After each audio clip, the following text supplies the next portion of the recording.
नमस्कार, मी Rohini's kitchen and ब्लॉगमध्ये तुमचं खूप खूप स्वागत आहे. व्हिडिओ आवडल्यास व्हिडिओला लाईक करा, सबस्क्राईब करा. आज आपण बनवत आहोत बेसन. आपण घेतलेलं सर्व साहित्य चॉपरमधून कट करून घेतलेलं आहे एकत्र. आपण कढई गरम करायला ठेवू.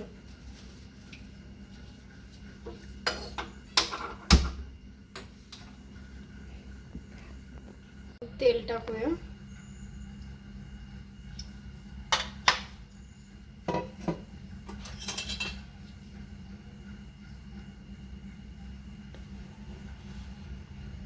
तेल गरम झालं की मोहरी,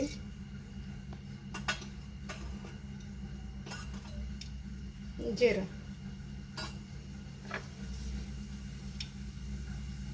जिरे मोहरी तडतडली की आपण चॉप केलेलं कांदा, लसूण, कढीपत्ता हे सगळं फ्राय करून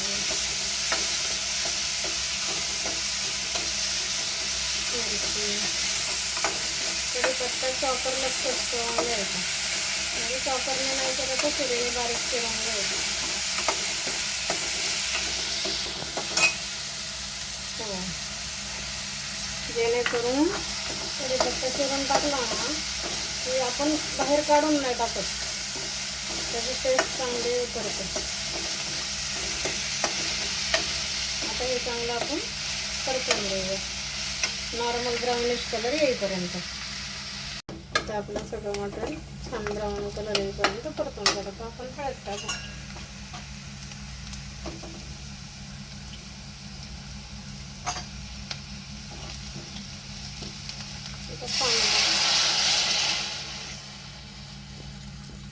तुम्ही क्वांटिटी किती करताय त्यानुसार तुम्ही मटेरियल कमी जास्त करू शकता.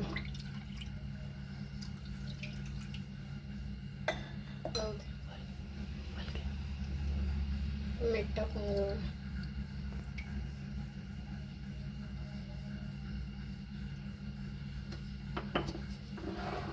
आता याला उकळी येऊन देऊ. आता आपल्या पाण्याला उकळी आलेली आहे. गॅस बारीक करून घेऊ. त्याच्यात पीठ टाकून चांगलं हलवून घेऊ.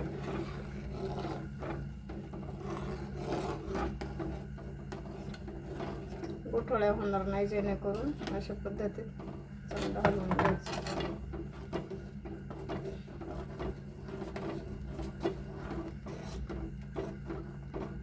आता आपलं बेसन तयार आहे. त्याला पिठलं पण म्हणतात आणि बेसन पण म्हणतात. आमच्याकडे प्रत्येक सुखदुःखात बनवला जाणारा पदार्थ आहे हा.